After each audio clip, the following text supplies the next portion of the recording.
The cargo hold of the damaged starship smelled of ozone and melted metal. Captain Marcus Reed pressed his back against the bulkhead, watching the towering figure approach through the dim emergency lighting. Her silver armor caught the red glow of warning lights, and her elongated ears twitched as she moved with predatory grace. "Human," the alien warrior princess said, her voice carrying an odd melodic quality that made the translator struggle with nuance. "You fought well for such a small creature." Marcus wiped blood from his split lip and managed a weak smile. The battle had been brutal. Pirates attacking a diplomatic convoy, his ship caught in the crossfire. When the sleek alien vessel had appeared and joined the fight, he thought they were doomed. Instead, this being had boarded the pirate flagship and ended the threat single-handedly. "Thank you," he said, struggling to his feet. "I'm Captain Reed of the Earth vessel Horizon." She tilted her head, studying him with large violet eyes. Her skin had a faint luminescent quality, pale blue-white like moonlight on snow. The angular features of her face suggested both strength and an otherworldly elegance. "I am Princess Lyra of the Elven and Star Empire," she replied. "Your species is new to this sector." "We're explorers," Marcus said. "Peaceful ones, usually." A ghost of a smile crossed her lips. Peace is a luxury few can afford in the void. Over the following hours, as their respective crews worked to repair the damaged ships, Marcus found himself drawn into conversation with the princess. She spoke of her people's ancient civilization, of worlds that sang with crystal harmonies and cities built from living light.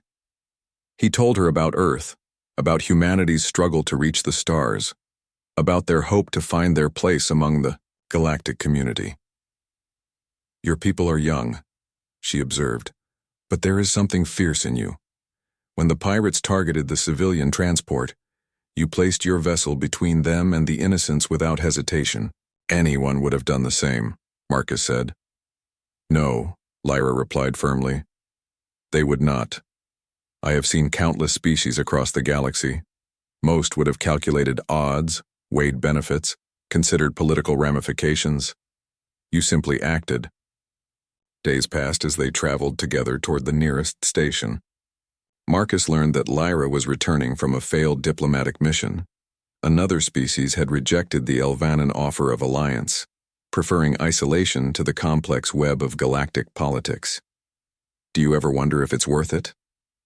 Marcus asked one evening as they stood in the observation deck of her ship, watching stars wheel past. "All the fighting, the negotiations, the constant struggle." Lyra's expression grew distant. "My people have existed for millennia. We have seen empires rise and fall, watched species evolve and go extinct. Sometimes I think we have forgotten how to hope." "That's where humans might be useful," Marcus said. "We're good at hope, sometimes stupidly so." She turned to look at him then, and he caught his breath. In the starlight, with her guard down, she was breathtaking, not just in her alien beauty, but in the vulnerability he glimpsed beneath her warrior's facade. "You are beautiful," he said without thinking. The words hung in the air between them. Lyra's eyes widened and she stepped back. "Beautiful?" Her voice carried a note of confusion, almost hurt. "I am a weapon, Captain Reed. I was bred for war, trained from childhood to be the perfect soldier diplomat. My hands have ended thousands of lives. How can you look at me and see beauty?" Marcus felt his heart clench at the pain in her voice. "Because I don't just see the warrior," he said quietly. "I see the person who chose to save strangers. I see someone who carries the weight of her entire civilization and still finds time to mourn for the peace she can't achieve. I see the loneliness in your eyes when you think no one is watching." Lyra's composure cracked slightly. "My people do not feel as yours do. We are logical, controlled." "Are you?" Marcus interrupted gently. "Because right now, you look like someone who's been carrying a burden alone for far too long." For a moment, she simply stared at him. Then, to his amazement, her shoulders began to shake. Not with tears. He suspected her species might not cry. But with something deeper, a release of pressure held too long. "I am tired," she whispered. So very tired of being perfect, of being the symbol everyone needs me to be. When I look in the mirror, I see only duty and obligation. But when you say I am beautiful—" She paused, struggling with the concept. "What do you mean?" "I mean that when you smile, really smile, not that diplomatic expression, it lights up the entire room," Marcus said. "I mean that you have this way of tilting your head when you're thinking that's absolutely endearing. I mean that your strength isn't just physical. It's in how you care about people you've never met, how you put their welfare above your own comfort." She was quiet for a long time, processing this. "My people mate for genetic compatibility and political alliance," she said finally. "Humans choose differently." "We choose with our hearts," Marcus agreed. "It's not always logical, but it's real." "And your heart chooses me?" The question was vulnerable, uncertain. Marcus reached out slowly, giving her time to pull away. When she didn't, he gently touched her hand. Her skin was warm despite its pale appearance. "Yes," he said simply. She stared down at their joined hands, then back at his face. "I do not understand this feeling," she admitted.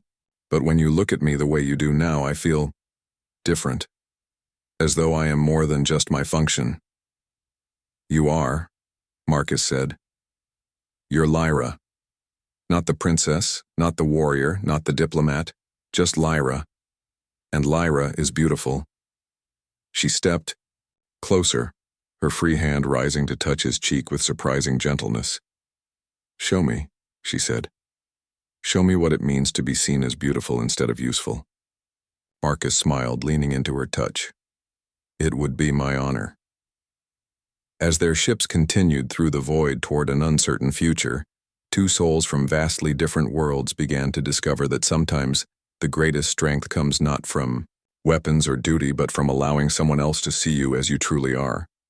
In the observation deck, surrounded by infinite stars, a human and an alien found something neither had expected: home.